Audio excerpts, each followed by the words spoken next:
and gentlemen, and welcome to another edition of the Mr. Warren Hayes Show. And I, of course, am Mr. Warren Hayes, and this is March 26, 2020, still in the midst of the global event that WWE does not want to name by name, but we are still here all together to enjoy and talk about the wacky, wild world of professional wrestling and everything that happened this week. And I am so glad that you have allowed me a few minutes, instants, a few smidgens of temporal existence to enter your consciousness.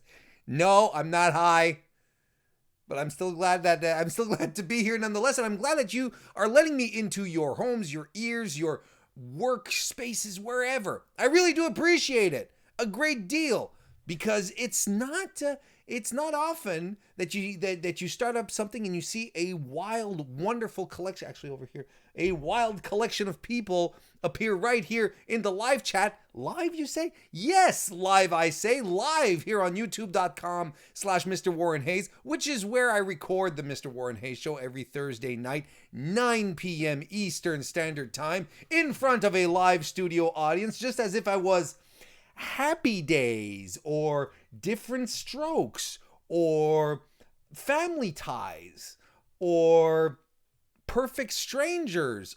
Okay, there we go. But that you get the idea. There's live people here. There's people who are hopefully practicing social distancing, staying safe at home, making sure that they don't get overwhelmed by this situation happening in the world that WWE does not want to name. For example, who's here tonight? Tim Traver is here. How you doing, Tim? Robert Larry. How you doing, Robert? Patrick Mason. How you doing, Patrick? Is here. Benoit is going to make sure y'all stay in line tonight. How you doing, Benoit? We've got Carlos is in the chat. Jonathan Reyes as well. Hawkeye is here. Andy Q. DGMC is here as well. Scott Frame. Nikki is here as well. John JPQ of the No Particular podcast is here as well. Aaron J's fan has made it. Guys, it's so fantastic to see you all here, and you as well, ladies and gentlemen, can join in the fun. You all can join in the pleasure of being a part of the Mr. Warren Hayes Show live chat if you join us every Thursday night, 9 p.m. Eastern. It's a great place. But that being said, if you are listening on your own accord on youtube.com, that's fantastic. And do consider giving the video a thumbs up. That kind of stuff always helps. And maybe you're even listening to this on your favorite podcast application, because the Mr. Warren Hayes Show is available on most places. I can definitely thank you for that. That's for sure. And do show us some love there as well. Like, a review, a subscribe, whatever you can do to show a bit of love for the Mr. Warren Hayes Show. That is deeply appreciated. You can also show some love right here if you want to drop a super chat. That is very appreciated. And if you do, in return, I will read your question, comment, statement, emotional status, level of infection. You can tell me all of that stuff, and I will read it live here for you. For everyone to hear and bask in. You can also show a little support by heading over to patreon.com/MrWarrenHayes and becoming a patron, not patron. We don't speak his name here. You can support the Mr. Warren Hayes Show in that manner as well, and you get some extra content, such as the post stream that I do every Thursday after the main stream for patrons only. It's called Warren is Off the Clock. A lot more chill. Take some time to chat with everyone in the chat. It's a good time. Tonight I'll be talking about a whole bunch of stuff that I won't have a chance to talk about here tonight. It's just that simple. So that's good. Go check that out. You can also, it's at patreon.com/MrWarrenHayes, in case you're wondering. You can also buy a t-shirt over at tinyurl.com/WarrenShop. And don't forget, very, very soon, I will be a part of Smart to Death Radio, along with the No Particular Angle podcast, along with Queen's Court, along with Darren Kirkby and his oodles and oodles of podcasts, and of course Anthony Suter from the Smart to Death podcast as well. I will be there will be an official launch coming soon. We've got some stuff lined up, so you'll be able to listen to the Mr. Warren Hayes show there as well. So there we go. I'm so glad everyone is here. I'm really, really glad we're here. As advertised, we will be having a trivia night here this evening as well. I think it's a good idea, right? It feels good to sit around and do and have a good time doing that kind of stuff. Wouldn't you guys? Don't you guys agree? I think there's something very refreshing about doing some trivia. We'll be doing that a little later on after the show. After I'm done with you know what. That's right, the weekly wrestling inspection.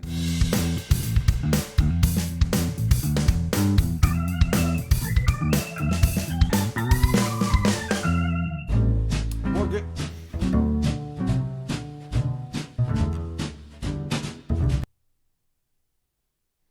It had been a while. You got to give me credit for that. It had been a while since I had done that. But hey, thank you, Ben Parizet, once again for the wonderful jaunty tune. And you know, for a couple of weeks that we've had here, where wrestling has been confined into empty arenas and tapings and whatnot, there's still a lot to talk about. There's still quite a lot of stuff to talk about, and we're gonna get into it right here just as soon as There we go. I got everything set up here. Let's do this. We're gonna start off by giving some hot trash. What a way to start the show tonight. I'm gonna give it to Gronk. Rob Gronkowski. Robert Gronkowski, the host of WrestleMania, who performed for us one of the absolute cringiest things I've seen anywhere. And folks, I've been on the outside since this pandemic began. I have seen people do inexplicably odd things in supermarkets, things that have made me wonder where is humanity heading. And then last Friday on SmackDown, we've had Rob Gronkowski dancing his way to the ring like a damn fool. See, sometimes it's wrestling ideas come up and they're like, you know, show that you're having a good time. You're a party guy. You like it. Have fun. And show that you like to have fun, because we like underscoring people who like to have fun here in WWE. But, you know, some ideas need a little more packaging. This was not it. I didn't like it. Thought he looked like a bit of a moron. Thought his promo was okay for a scripted promo. And then the Girl Scout, the Girl Scout trip up that he did with, I can never remember his name. Why can't I remember? Mojo Rawley. I mean, I don't know. I didn't think it was entertaining. I don't know why anyone would watch, really.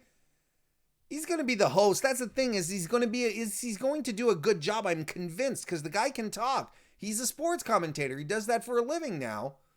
I just thought the whole thing was stupid. Mojo Rawley, by the way, got traded to SmackDown. Did you know that? Mojo Rawley got traded to SmackDown. I wonder who Raw got. Someone pulled up, told me this week what's happened to.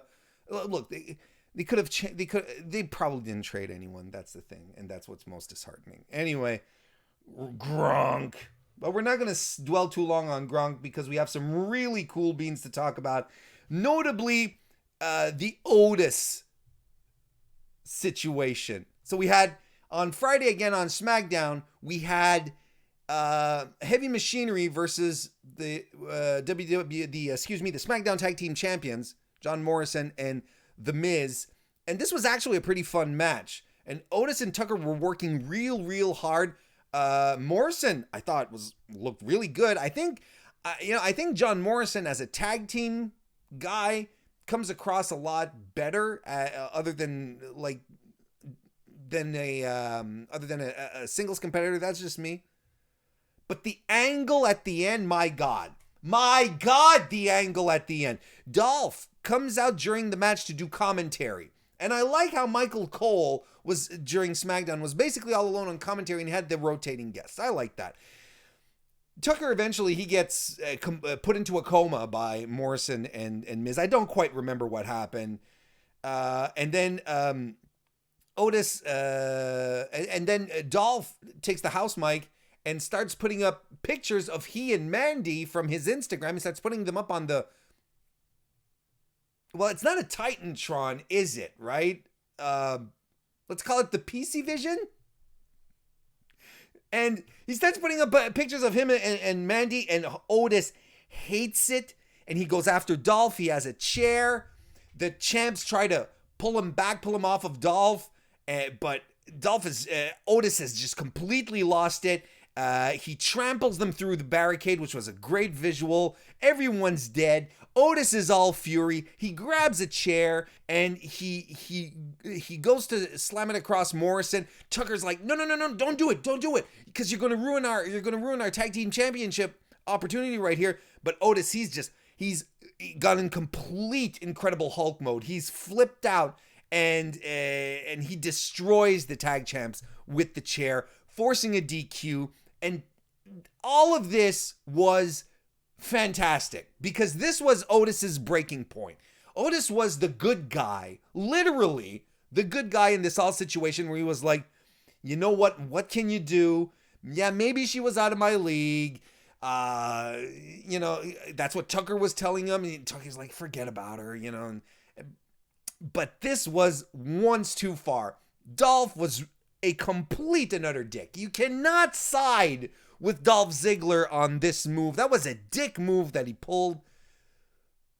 And it's so good to see that they are maintaining this fantastic storyline. The best storyline in WWE by far since its inception, folks. This has been a consistently great angle, because they're playing off of everyone's strengths. Everyone who was involved is being used to their strengths, not being forced into situations that they don't feel comfortable with. Otis has been fantastic in being so relatable. Mandy has been playing her role really, really well. You're not quite sure. I think she has good intentions, and she was maybe a little manipulated. We still have some unfinished business here. There are some plot points that need to be resolved, such as who sent Mandy the text saying that Otis was running late, or no, it's the opposite. Who sent Otis the text saying that Mandy was running late? That's still an open-ended question. But Tucker, at the end of this match, was consoling Otis instead of screaming at him saying, you ruined our opportunity. We're not going to be tag champs. No, he takes his buddy. He cradles his head. And he's like, no, it's all right, friend. We're going to be okay. You're going to be okay. Everything's all right. Don't worry about it. I thought this was amazing. I said it from the start that if they played this well, it was going to make Otis into a superstar. And that's exactly what's happening. My God, I really hope we're getting Otis and Dolph at WrestleMania. It is a WrestleMania level feud. It really is. Nothing WWE has done so far, or not nothing, but it's been a while since WWE has not done something so good as this. It's fantastic. I want to say hello to Tommy Wiegand in the chat. And Zach Barber is here as well. Good to see everyone. That's a good time. Those are some really cool beans. Moving on to some hot trash now. The contract signing.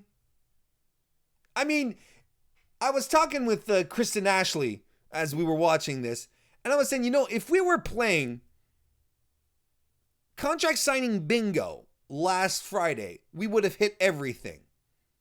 Their stare downs, the use of PG-13 profanity, a table flip. Each wrestler cutting their promo one after the other. Everything was there. Everything was there. It was your quintessential contract signing. It was garbage. But the one thing that I want to point out here, and it needs to be underscored, is that Goldberg was sweating bullets just standing there. It literally reminded me of that meme of the kid, you know, that meme where the guy's all is sweaty and he has that big vein popping out of his neck because he's sitting next to a cute girl. You know what meme I'm talking about? It was a real life meme, that one. Anyway, I'm not going to spend too much time on it. You guys know what I think about contract signings. This one did nothing for me. Nothing to sway my opinion about contract signings. However, I will say that I liked how SmackDown, in the Cool Beans situation here, how they set up some matches and some stakes for next week, or at least this Friday now, tomorrow.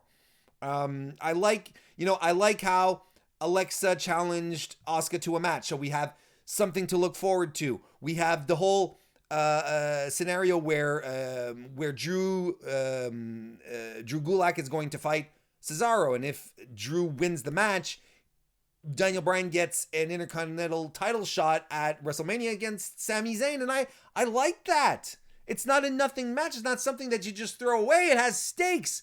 Got a reason to get into it. Got a reason for it to happen. I dig it. I like it. Don't see why they. But I was going to say don't see why they don't do this more. But I also understand the situation that they're in. But I mean, planning ahead of time, announcing matches one full week ahead of time, a couple of matches, especially when they're not necessarily main event matches. It's not something that WWE is used to doing. So I'm glad they're doing it. I'm glad they're doing that. Next,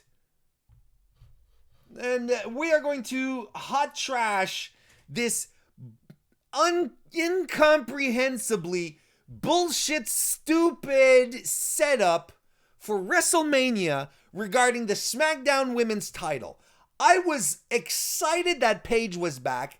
I was touching wood as much as I could, trying to fathom that maybe she took the Daniel Bryan experimental treatments and suddenly her neck allowed her to wrestle again. So when they were saying that she was going to confront Bayley, I was like, are we really leading into a match at WrestleMania with Paige versus Bayley? Because that is the only other women's match on the SmackDown side that could outdo Bayley versus Sasha Banks. So I was excited. And I was like, well, if she goes to the ring and she bumps, I am going to mark the fuck out. I'm ready for this. But no, she comes in on Skype. Paige here. I'm back. Whatever.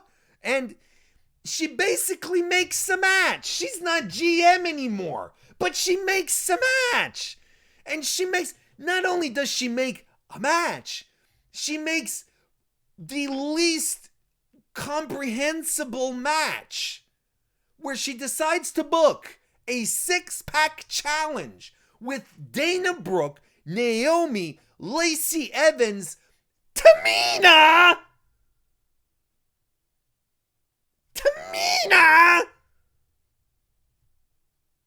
and Sasha Banks versus Bayley for the SmackDown Women's Championship. Now, the way it was built, I'm adding all these women into the match. And then, who's going to be the fifth woman? It's going to be you, Sasha. And I'm like, WWE, you're fucking this one up. You're fucking it up. You're being stupid, WWE. Now, here's the thing. Now, I know since then Dana Brooke has been taken off the card. Rumor going around is that she's in self-quarantine because she's perhaps exhibited symptoms. Fair. But we're going to talk about the 6-pack challenge as it was formed, as it was put together. Dana has improved. but she's not title contendership material. Naomi has been 50-50'd since her return and has lost recently against Bayley. No point in her getting a match again so soon. Same thing with Lacey Evans. She hasn't re-earned her stripes. She's not there yet. And Tamina! I mean, what is she doing there? What is she doing even remotely close to not just a title match, but a match in and about itself? Why was she suddenly plopped out of nowhere and put into a WrestleMania match? Do you know what the match for WrestleMania should have been, folks? It's simple. By God, it is so simple. It is Sasha Banks versus Bayley. That is your WrestleMania match. It is the fight that everyone deserves to see. It is a WrestleMania caliber match. It is that plain and simple. Had it been built properly, I could have even argued that this could have been a main event match for your 2-night WrestleMania card. But no, they're not going ahead with it. They're not doing it again. They are still not pulling the trigger on Bayley versus Sasha. Now, I know a lot of people, and I haven't been reading the chat because I know you guys are going to distract me. I love you to death, but I know you're going to distract me if I jump in and I start reading your comments. But a lot of people on Twitter have been saying, well, let's keep it for SummerSlam when there's people, when it matters. Why doesn't WrestleMania matter? You think it doesn't matter to WWE this year? If it didn't matter to them to not put on the biggest show of the year, the WWE's WrestleMania, their Super Bowl, they wouldn't be saying, oh, WrestleMania this year is too big for 2 nights. It's too big for just 1 night. We got to put it in 2. That's the perception within the company of what WrestleMania is. And it will be forever a WrestleMania, whether there's nobody in the audience or 70,000, it is still WrestleMania. You still want it to be your big show. You still want to put your best foot forward. There was no reason. And it actually justifies or confirms a theory that's been going in the back of my head, that the whole SmackDown women's division has been shot-shotted so far, right up until this moment. And now I'm convinced that they didn't have a direction for any woman in the SmackDown division up until this point. Because had there been a plan, you would have planned to pull the trigger on the Sasha Bayley feud a long time ago, and especially not 2 weeks before WrestleMania, where it's not even going to be their thing that's going to be the centerpiece of the feud. Now, people have been saying, save it, I'm coming back to this argument, save it for SummerSlam. There's no more saving. No more saving to be had here. We are talking about a pair of women who were completely unused during 2018, folks, because of are we going to do the feud? Are we not? They were setting this feud up in 2018. Outside of them completely shutting down Sasha and Bayley and not having them do anything, character assassinating Bayley in the meantime, they were supposed to do this feud. Remember when Bayley attacked Sasha and then they had to go to counseling and then they became tag team champions, and then after that they kept on being friends? This has gone on long enough without any real story attached to it, without any real payoff. This was the moment to do it. Now, I could have accepted that they decided to not go that route for WrestleMania, but now that they're touching at it and that they're not going all in on it for WrestleMania, you're like, yeah, it's not quite Sasha Bayley. We're not going to do that. Yeah, we're going to put Lacey Evans and Dana and Tamina in here to make it into a 6-pack challenge, whatever, 5-pack now. I don't know what they're going to do. The point here is that they're blowing an opportunity to have a big match at WrestleMania with fan favorites, with people, 2 wrestlers who have an army of stans. that people will be legitimately interested in. That people who have seen their match in NXT, who have seen the Iron Woman match, will remember how fucking good it was and how great these two women can be together. And they're blowing it.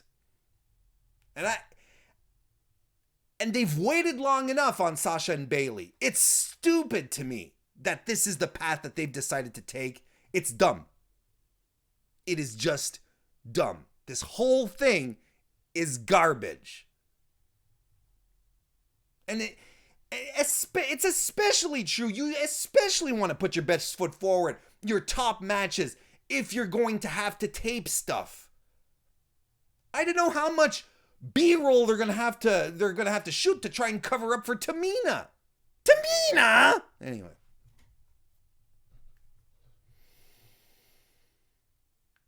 That's okay.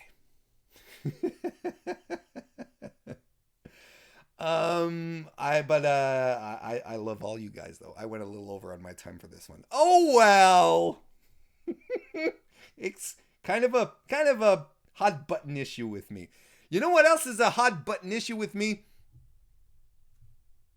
Some cool beans. Cool beans are a hot button issue with me. You know what I liked? I liked Aleister Black's squash. Yes, it's a squash match that we've seen him do numerous times. But you know what was really cool? And this is what I liked about SmackDown and Raw this week. I feel like WWE leaned a little more into the fact that they have empty arenas and sort of played with it a little more. The silence at the beginning of the squash match when the referee rang the bell and Aleister sat in the middle of the ring and his opponent, I don't remember who it was, but he was like, and the guy was like, come on. And you could hear him off the house mics going, come on. Get up, Aleister. And Aleister wasn't doing anything. That was cool because there were these long silences. It was very dramatic. I thought it did a great deal. My God. The black mass, just like, it felt like it shook the foundations. It was so loud. I loved it. I thought it was a great squash match. It was a good use of the arena, the empty arena. All right, let's keep moving on.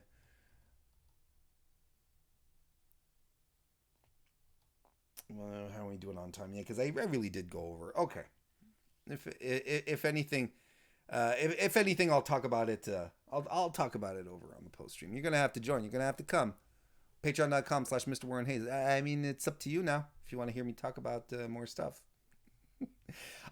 Let's put some warm soda here for Brodie Lee's stuff on Dynamite.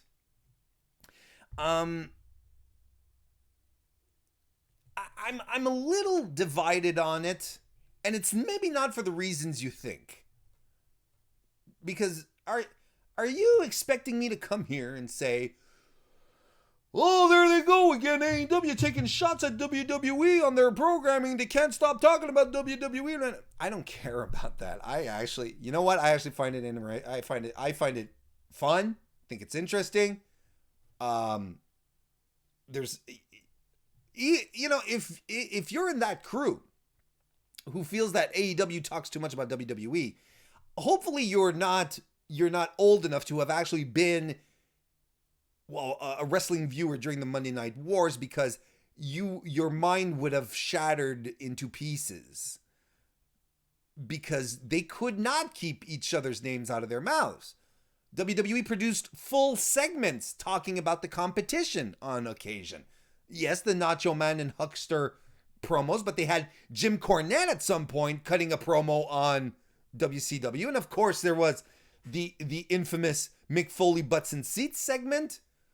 I mean, this is par for the course, and I'm okay with it. And honestly, if I'm Brodie Lee, Luke Harper, and I just spent years on the sidelines because one guy didn't know what to do with me and literally sidelined me, and finally I'm free, and I'm kind of pissed off at this guy because he never listened to me, never gave me a chance, never gave me an opportunity.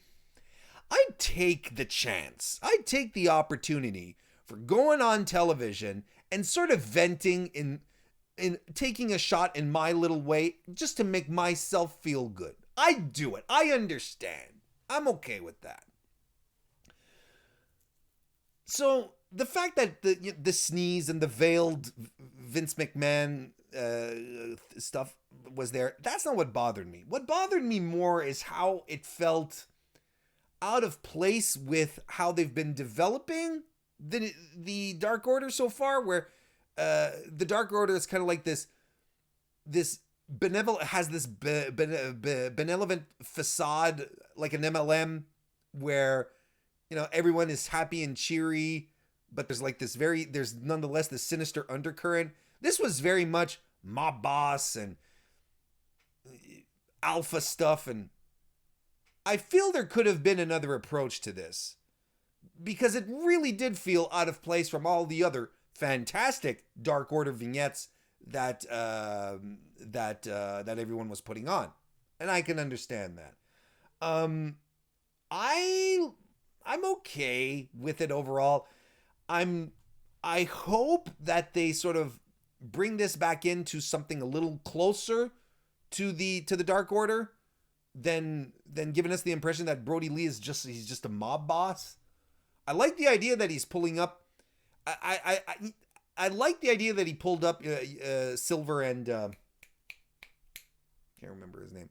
But basically saying, hey, you guys came aboard, but with the strength in numbers thing. But to me, it's not about strength in numbers. I'm like, oh, okay, this is interesting. So they're going to try maybe and not become like this overarching cult.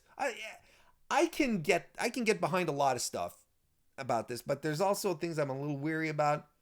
We'll see what happens moving forward, though. A little bit of hot trash, if you don't mind. Jake Hager kicking out of the or not kicking out, but no selling the paradigm shift. I didn't care for that. Didn't care for that at all. And I know some people have been saying, oh, he does this elevated one. John Moxley does this elevated one, and that's like the real one. No. That's a New Japan thing. In New Japan, you have variants of finishers, right? Like Kazuchika Okada has two Rainmakers. He has the spinning Rainmaker, which was the original Rainmaker, and now he has the Rainmaker. And the spinning Rainmaker is a Rainmaker, but not as effective as the Rainmaker. So he can't put you away with a spinning Rainmaker. He'll put you away with a Rainmaker, but not a spinning Rainmaker. And it's the same thing with the paradigm shift in New Japan, the Death Rider, which is what it's called, by the way. So it's a different.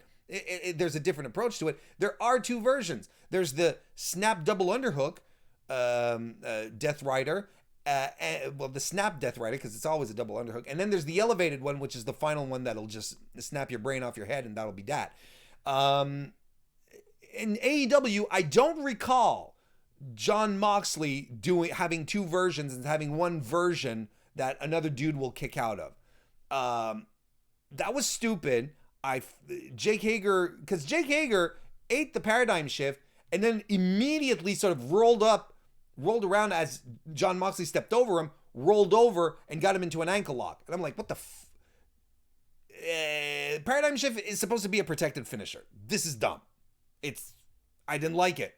And I hope Jake Hager got a stern talking to backstage, because I did not care for that. However, I did care a lot about Sammy Guevara versus Kenny Omega. The match of the week. Don't you concur, chat? I don't know if everyone saw it, but this was fantastic. This was absolutely fantastic. And I put out a tweet. Because I saw Kenny Omega come out, because this was for the AAA Mega Championship, of which Kenny Omega is the holder. And I'm looking at that and I'm like, huh. So Kenny Omega is essentially a part-timer for AAA, So I tweeted out saying, I wonder what AAA fans think about Kenny about having a part-timer as their Mega Champion. And I literally wrote in the chat, in the tweet, I literally wrote in the tweet, sarcasm. And yet people tweeted back at me and were telling me, oh, but Ray Phoenix has defended it less times in a year. Oh, but most mega champions are all part-timers. I'm like, you don't... There was a joke here, guys. Don't take everything so seriously all the time. It was a joke. It was a joke at the people who take the part-timer stuff way too seriously. I'm like, well, I wonder what AAA... Because I know it's not defended as much, and I know it's usually... Sometimes there's a lot of outsiders who get it. Anywho. The match in and about itself was fantastic. I really like the story that they were telling here. Sammy Guevara, the exchange that he and Kenny Omega had at first, where Omega was like unable to really pin him down or get him into moves. Guevara was just too fast, too quick. I loved it. And Sammy is transitioning into a much more rounded performer than when he started just a few months ago, or when we saw him. Was it at, I want to say, Double or Nothing? His match with Kip Sabian that I saw was on the pre-show, and everyone was putting over Sammy Guevara, and I looked at him and I was like, well, I'm more of a Kip Sabian guy. Kip Sabian looked really, really good that night. But now I'm starting to see what other people are seeing, and he's transitioning so well into something fantastic. And he is going to be another success story for AEW. A lot of people talking about the disgruntled WWE performers joining AEW, but they have such a core of talent that belongs to them, that they are developing fantastically. Darby Allin is another example. MJF is another example. Well, they're the two main examples, if you ask me. But Sammy Guevara is right in there, especially with the match he had. He worked this match so good. It's the little things sometimes. Kenny Omega tries to do a Snapdragon suplex on him, gets him in the full Nelson, but Sammy bends over and grabs his own leg. So Omega can't lift him because physics is against him. I thought that was fantastic. His springboard cutter was amazing. Guevara, the Fosbury flop that he flew and endangered his body with was amazing. This was a great match. And of course, the shenanigans of him making out with a caricature of Brandy, and Brandy giving us a meme for the ages with her expression. It was really good. It was fantastic. And this is the kind of stuff that I want to tell people who don't watch AEW and only see the surface stuff. This is the kind of stuff that I want to show them and say, look at the talent that they're developing here. Look at what they're doing here. Creating stars. And by God, I'll be damned if Kenny Omega is not cranking it up now. After being, sort of iffy with since the start of AEW. Why? Oh, I'm still on hot trash here. Wait a minute, beans. He's been so good since coming back from January. Honestly, I don't know what they all did to each other during the new year because since coming back in January 2020, AEW has been on a roll. Their stars have been stars. Everything has been clicking consistently. I thought NXT. And some cool beans, of course, for Matt Hardy and Chris Jericho. I enjoyed this. a lot, and I saw a lot of negative comments. People going, oh well, it was goofy, and the magic stuff, and the broken universe is trying to squeeze every last drop out of that because he didn't get to use it. Yeah, and he should. Matt Hardy should totally exploit the broken universe to its full potential. He's in an environment where he can do it again. Why not? It's a gimmick that's beloved, that people were excited about. I thought it was hilarious how he teleported. We know now, this was a historic moment, in fact, on Wednesday, because we found out that Matt Hardy is the only wrestler who can teleport without the house lights of the arena going dark. That's a big deal. He's the only wrestler to have ever done that. I like the interaction with Chris Jericho and Vanguard One, and Jericho understands what pro wrestling is, and he knows, and this is what this exchange between he and Matt Hardy was ultimately. They're both guys, they've been 25 years in the business. Chris Jericho has seen dead men fighting. He's seen Dustin Rhodes in full golden makeup playing a weirdly androgynous character. He's seen cult leaders. He's seen all sorts of gimmicks. So he has Matt Hardy, a guy he's known for 25 years, in front of him, and he's going, look, Matt, whatever, Damascus, sure. Do you want to join my side?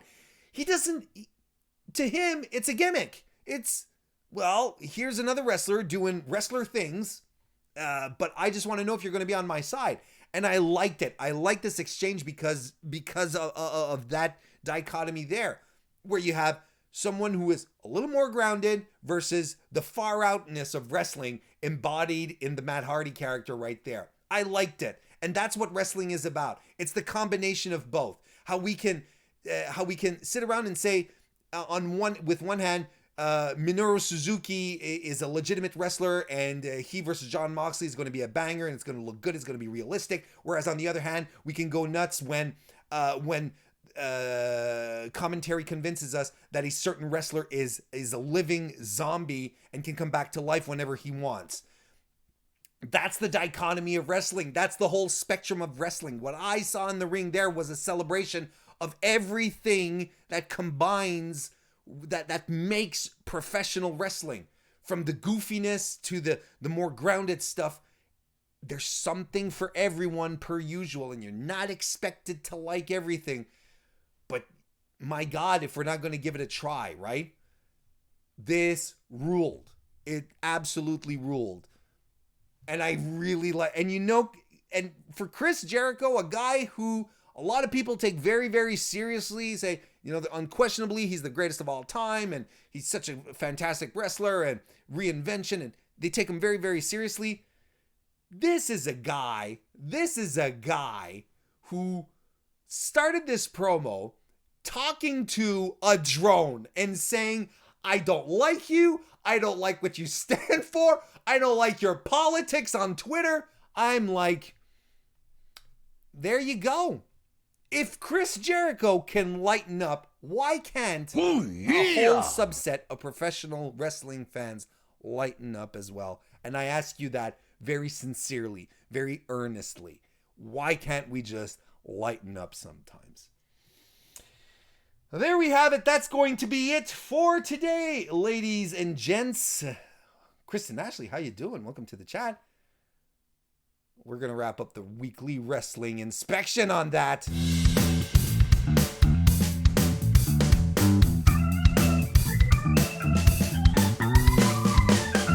Ooh, yeah. Folks, if you feel like it, if it's up your alley, you can drop us a super chat right here, and I will read your question or comment just like our pal Tim Traver did. Question for Mr. Warren Hayes. That's me.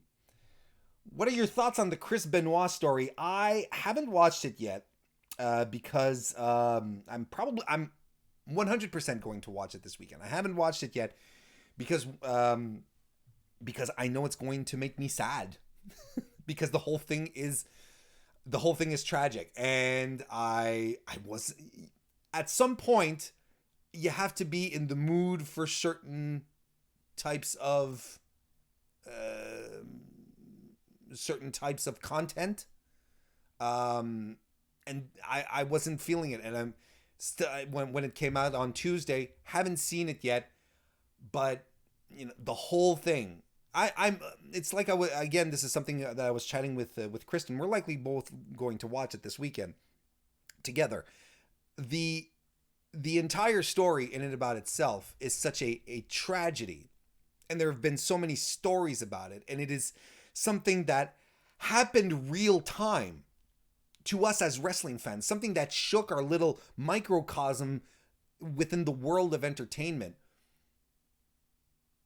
So many things have been written and talked about and said, layers to the investigations.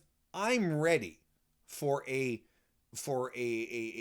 wrap up of everything that we are, everything that we've seen so far. I saw David Benoit's interview with Chris Van Vliet from a few weeks ago. And just that in about itself, I was like, my God, it's so wrenching to see that kid idolize his dad so much and wanting to take up the mantle and walk a mile in his shoes. And when he was talking, you're like, I understand. There's so much context and layers to this. I'm really looking forward to taking part in this in this documentary, but it's probably going to be this weekend. All right. Okay. Hey, so thank you for the super chat, Tim. And now get the kinks out of your fingers, folks. Yeah, that's right. Crack your fingers. Get ready, because we are going to be playing trivia.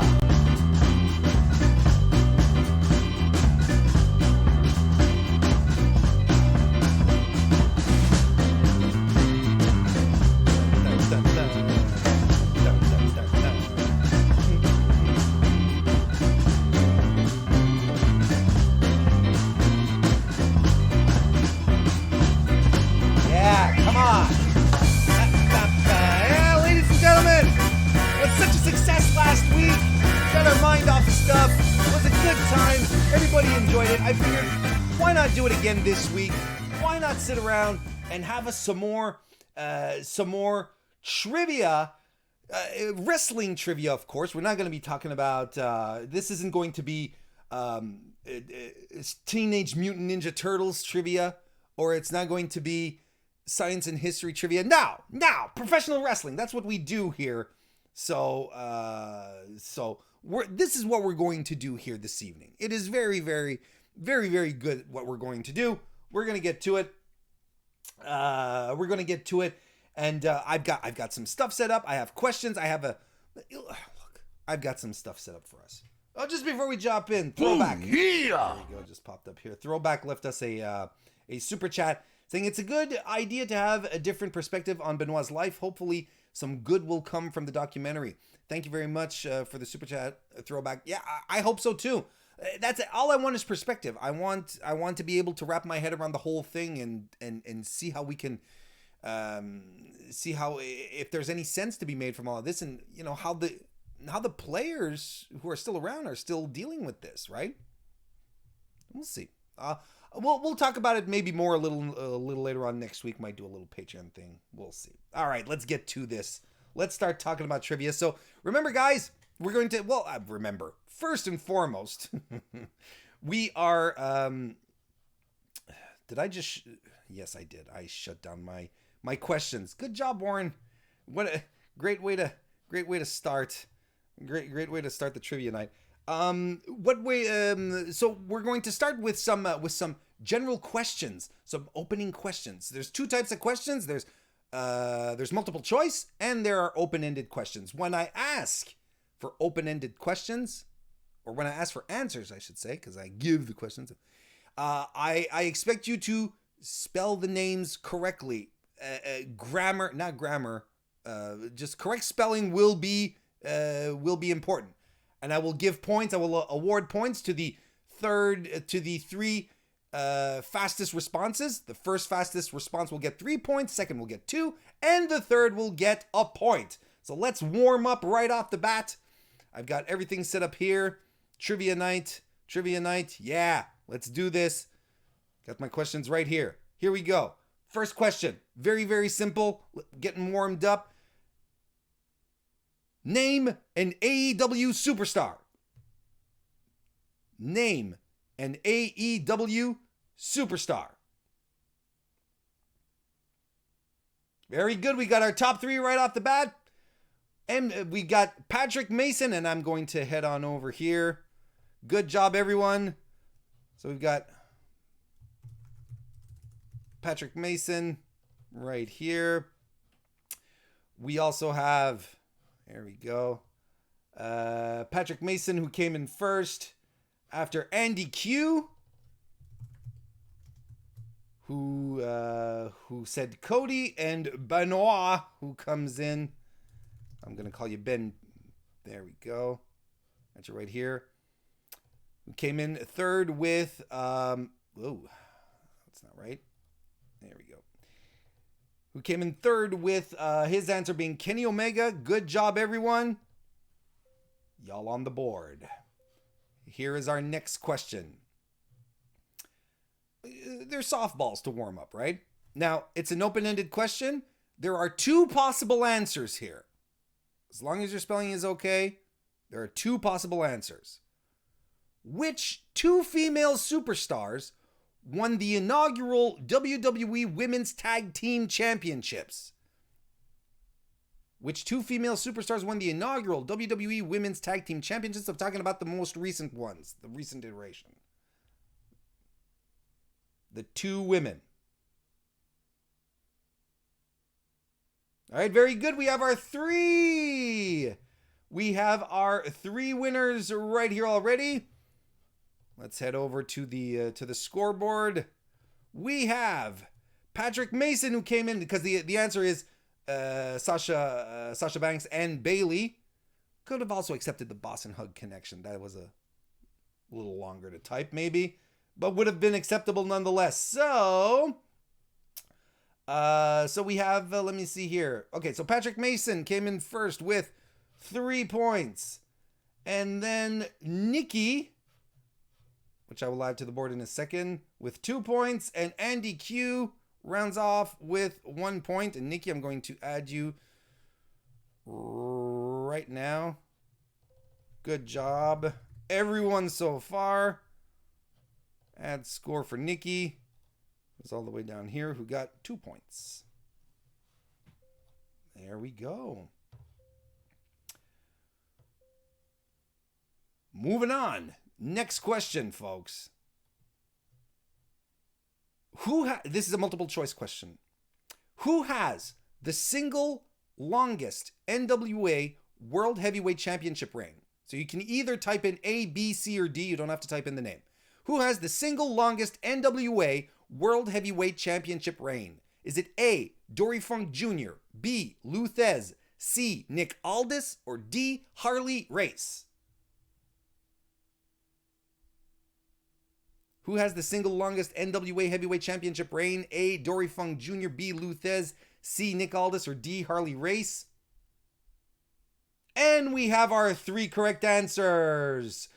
With DGMC, Ben Parise, and Patrick Mason all guessed correctly. It is Lou Thesz, who is at 1,941 days. That's going to take a while for anyone to beat.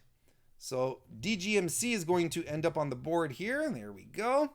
And let's attribute some points.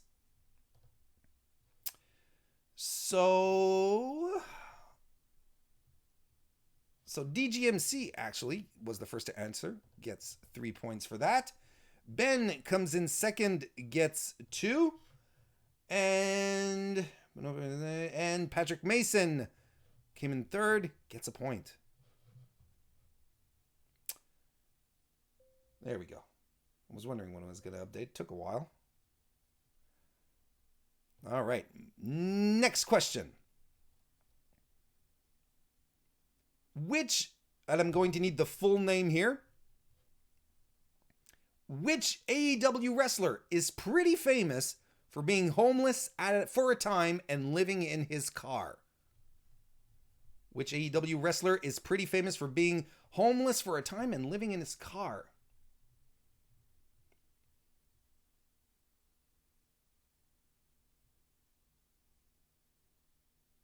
And there we go. We've got our 3 correct responses here, properly spelled, might I add.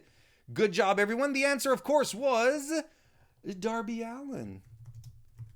So we even have, so there we go. So we even have a new person on the board, Joe Hansen. Very good. Good job. But we have DGMC, who scores another 3 points because he came in first. Andy Q with 2 points, and Joe Hansen with a point up on the board.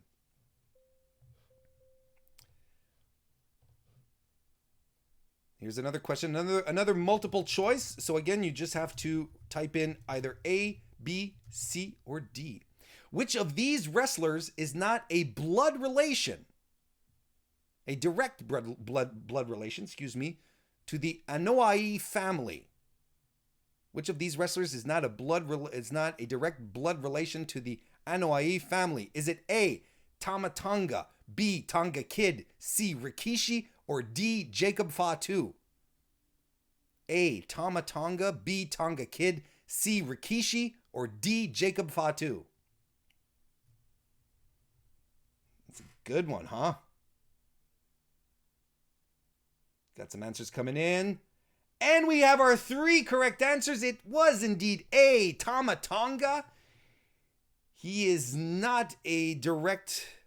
he has no blood relation to the Anoa'i family. His father is Haku, who is an ally to the Samoan dynasty, but he isn't part of the family himself. So Andy Q came in first, gets 3 points on that one. Nikki scored second, so she gets 2 points here. And Patrick Mason took a wild guess because he put a question mark next to his answer. Paid off, though. Gets a point. One last general knowledge question. Here it is. And it is a multiple choice. And I'm like, here's the last one. Who was the inaugural IWGP United States champion? Who was the inaugural IWGP United States champion? Again, you just have to type in A, B, C, or D. Is it A, Jay White, B, Juice Robinson, C, Kenny Omega, or D, Jon Moxley? A, Jay White, B, Juice Robinson, C, Kenny Omega, or D, Jon Moxley? And the answer is C, Kenny Omega. We have our 3 answers, our 3 correct responses. Good job. Good job, everyone. We have Benoit Parise, who was just complaining that his stream is buffering too much. We can't get his answers in. And yet he came in first. I see what you're doing, Ben. I see what you're doing. Andy Q came in second for 2 points. And Patrick Mason rounds that one out with a point. So that was the general questions round. Now, what we're going to do next for the next round of the trivia, I'm going to direct your attention. This is going to suck a little bit for anyone who's listening to this. I apologize. You can join us live on youtube.com/MrWarrenHayes because we're going to need visual support here. So I am going to right up here. I have I moved the usual banners away, and we have now a blank area where I am going to display the eyes of famous wrestlers. Or anyway, yeah, they're all famous. We all know who they are.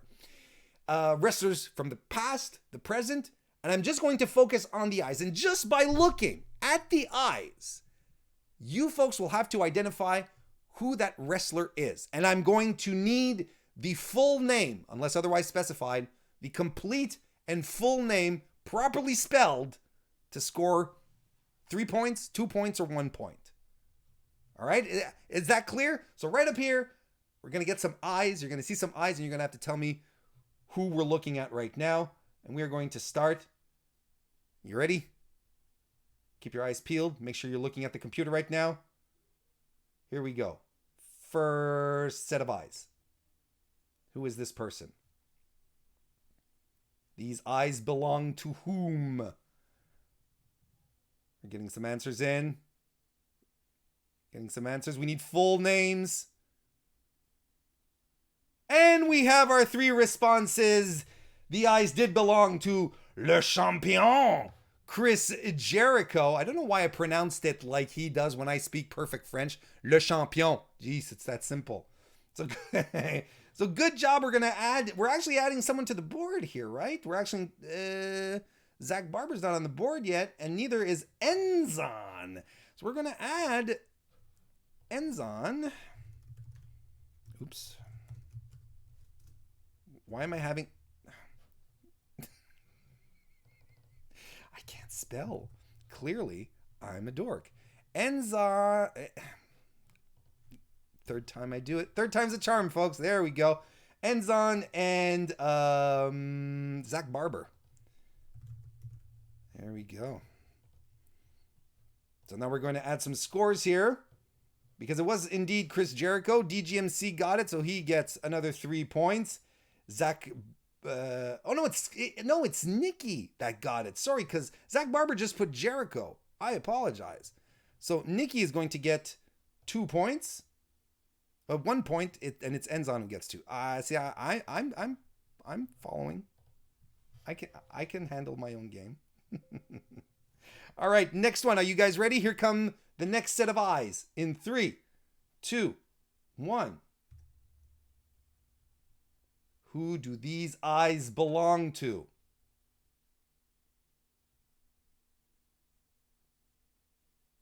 Oh, looked like it was an easy one. It was The Miz. We got all 3 of them straight off the bat here.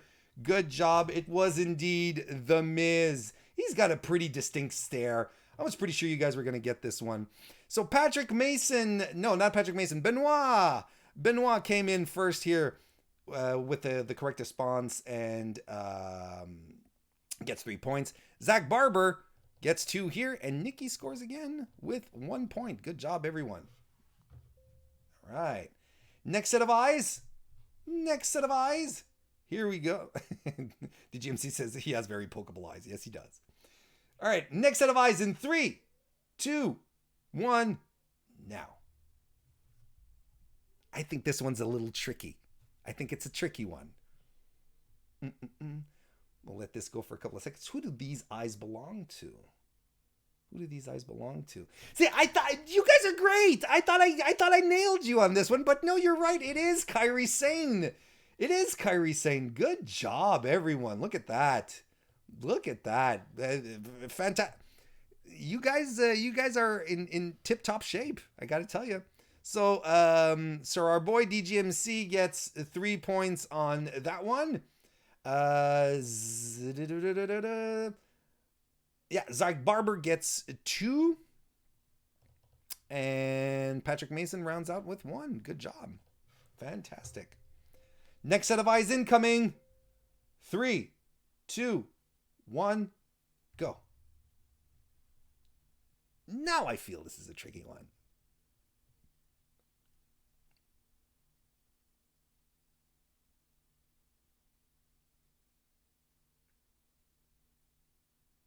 There's a couple of answers coming up. And we have our 3 correct answers.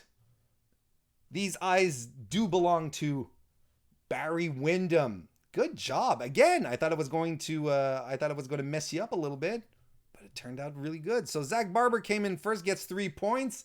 DGMC comes in with 2. And Andy Q rounds out the pack with 1 point. Which is hilarious because some people were saying, oh, that's Lana, which I thought was fantastic. I love it. DGMC and NDQ tied for the lead. Let's move on to the next set of eyes. Next set of eyes, folks. 3, 2, 1, go. It's an easy one, this one, though. It's an easy one. But they can't all be tough. And there we go. We got our 3 correct. Yes, we did get our 3 correct ones. It was indeed Darby Allin, picked by Patrick Mason, Ben, and DGMC. Sorry about that, Anthony Gaston, by the way. How you doing? I don't think I took the time to say hello to you. But a little typo at the end there. Sorry about that. But Patrick Mason gets 2 points since he came in first. Ben with 2. And DGMC gets 1 because he rounds off the trio. Patrick Mason takes the lead We got a close battle here at the top tonight, folks. A lot of good stuff going on. Next, oh, I forgot to reveal. Yeah, see, it is. Next set of eyes in 3, 2, 1. This one has a few names that are acceptable. I can accept quite a few names here. Who can this be? Who is the man here? And we have our 3 top answers here. It was indeed Earthquake, John Tenta, Golga, Shark? What was his other name when he was the Natural Disasters? No, Shark, that was it. No, that's it. It was Earthquake. But what was... Anyway, look. There we go. It is John Tenta. Good job, everyone who answered. We have DGMC who comes in first, who answered it correctly. Then we have Anthony Gaston, who I will add to the board in a second. And Ben Parizet. Where are you, Ben? There we go, who round out with 1. So give me a second here. Anthony, I'm going to add you here as a player. Anthony. There we go. And give you your required 2 points. There we go. Next set of eyes incoming in 3, 2, 1, go.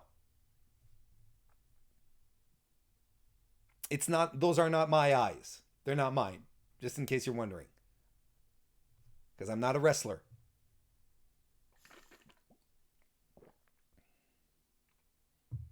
Got some good answers coming in. Still haven't got it yet. Ooh, some very good answers. A lot of things that make sense, to be perfectly honest. No, it's not Denise, though. I'm going to let this one go for another 5 seconds. 5, 4, 3, 2, 1. Bam! We're done. Only one person got it right, and it is Johansson. It was Jordan Grace. Good job, Johansson. I think you have the top performance of the evening. Good job. But also all great answers, all absolutely possible responses. Good job. For the record, I thought of putting Nikki Bella in there. Or actually putting Brie Bella, because knowing that most people would have a tendency to go for Nikki, and I said, no, it was Brie. And then people would go, boo, Warren, you're horrible. But I didn't. Spoiler alert, I didn't put the Bellas in here. Okay, next set of eyes in 3, 2, 1, go. I'm playing with the formula a little bit here. Having a little fun. What could this be? Oh, good answer so far. Good answer so far. And we have our 3 responses. It was, in fact, Steve Austin with the crimson mask, the iconic moment of Steve Austin's career. So good job, everyone who answered Steve Austin. We're going to give 3 points to Zach Barber because he came in first on that one. DGMC, sorry, man. There was a typo in the name. Can't give it to you. Patrick Mason came in second with Stone Cold Steve Austin. And Andy Q rounding it out with 1 point. Look at these standings. It could be anyone's. It could be absolutely anyone's match. Next set of eyes coming in. 3, 2, 1. Go. Who could that be? Who do those dreamy eyes belong to? Who do they belong to? And we have our 3 answers right here. It was indeed the Switchblade, Jay White, who these eyes were inserted into that skull or something. So we have Ben Parizet, who came in first with 3 points. We have Zach Barber with 2. And DGMC rounding out the trio with 1 point. Good job, everyone. Next set of eyes in 3, 2, 1, go.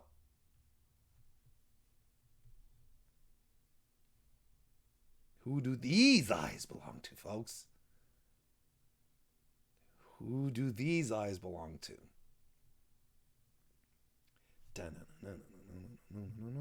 There are a couple of answers I can accept here.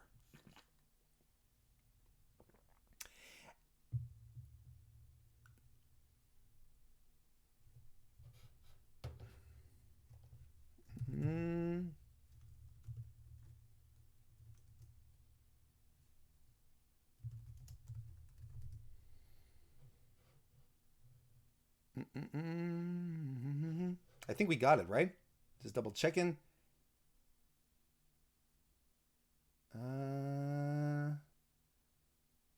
Yes, we did. We did get it. Absolutely.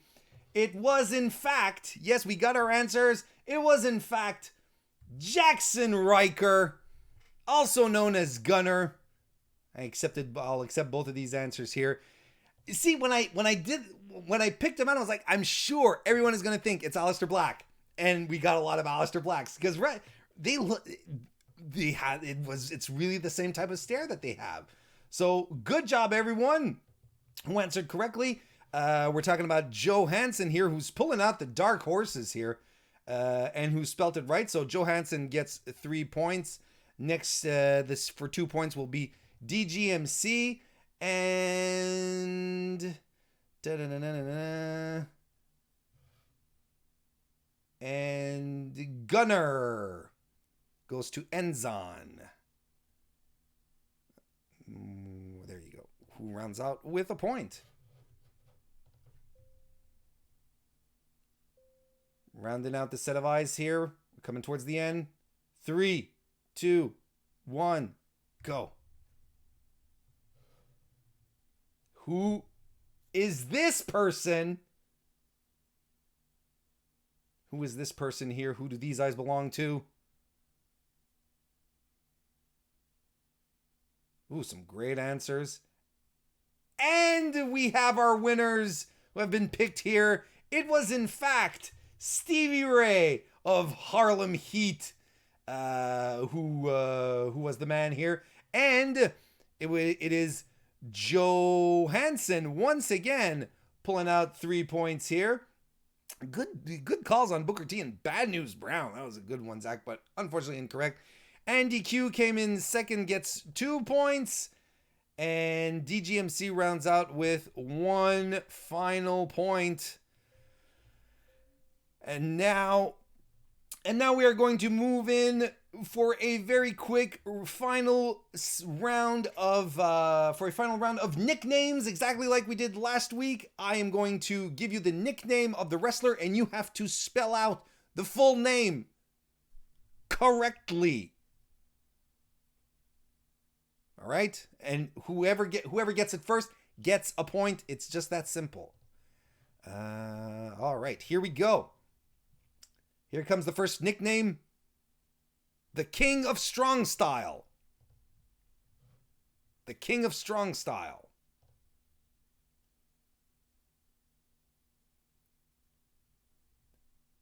And Patrick Mason was able to squeeze that one in for 1 point.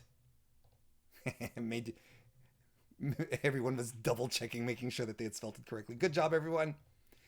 Next nickname. The Sheenom.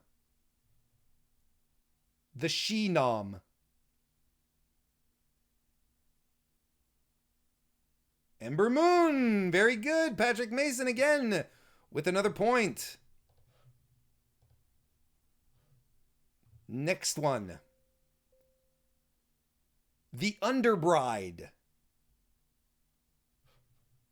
The Underbride.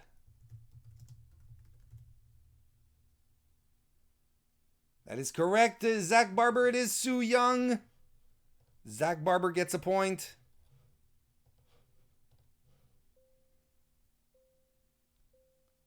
The Fashionista. The Fashionista. That is correct, Ben.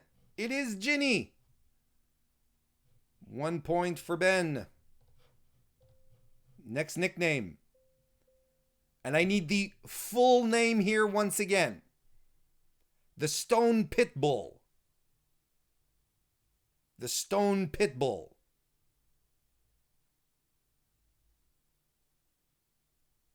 Very good, DGMC. It is Tomohiro Ishii. DGMC gets a point.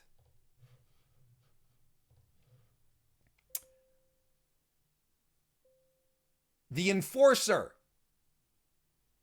The Enforcer. Arn Anderson it is. DGMC with another point. Good job. Here comes the next nickname. Again, the full name. The Canadian Enforcer. The Canadian Enforcer.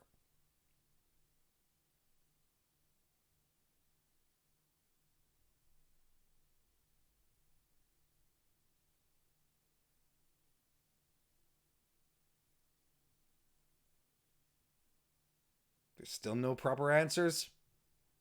Can we give it another 5 seconds? 5, 4, 3, 2, 1. No, it is not Warren Hayes. It is Bobby Roode from his time in Impact on Team Canada. Here is our next nickname. The Axe. The Axe.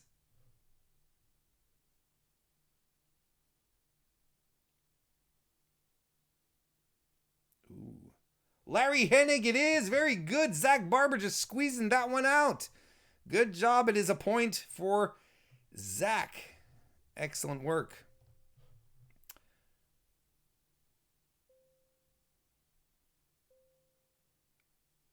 The Innovator of Violence.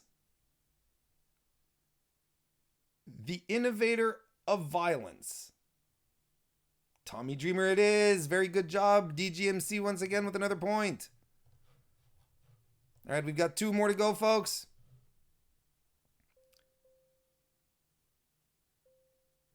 Big Daddy Cool. Big Daddy Cool. And it is Diesel, Patrick Mason with another point. And the final nickname for this evening, The New Effin' Show. The New Effin' Show.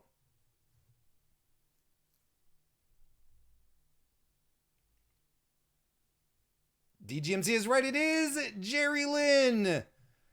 It was indeed Jerry Lynn. So another point for DGMC. Good job. And as we tally up the finals, DGMC comes out on top of this evening of Mr. Warren Hayes Wrestling Trivia with 23 points. Patrick Mason in at second with 18. Ben at 16. Those are our top 3, but close game this evening tonight. Zach Barber at 14, tied with Andy Q. Joe Hansen at 10. Joe Hansen, let's be honest, had a fantastic performance, pulling out some very dark horse answers here this evening. Congrats to Nikki Enzon and Anthony Gaston, who also got out on the board. So there we have it, folks. That was tonight's edition of Trivia Night. Hope you enjoyed it. I had a good time. I enjoyed it very, very much. But I mostly enjoyed spending time talking wrestling with you, hanging out with everyone here in the live chat. I want to thank everyone for coming over this evening. I want to thank everyone for taking the time to listen on your own accord, your own time. And hey, if you are listening on YouTube, watching on YouTube, and if you liked it, give the video a thumbs up. That stuff is always great. And I appreciate if you're listening to this on your podcast apps as well. I really, really, really, really am humbled by the amount of support you guys constantly show me. Hope you had a good time this evening. I sure did, folks. Thank you all for joining me. Remember, I'm going to be on the Fightful channel tomorrow night to talk about SmackDown once that stuff is over. Thank you all again. Have a great week. We'll see you next time. Woo!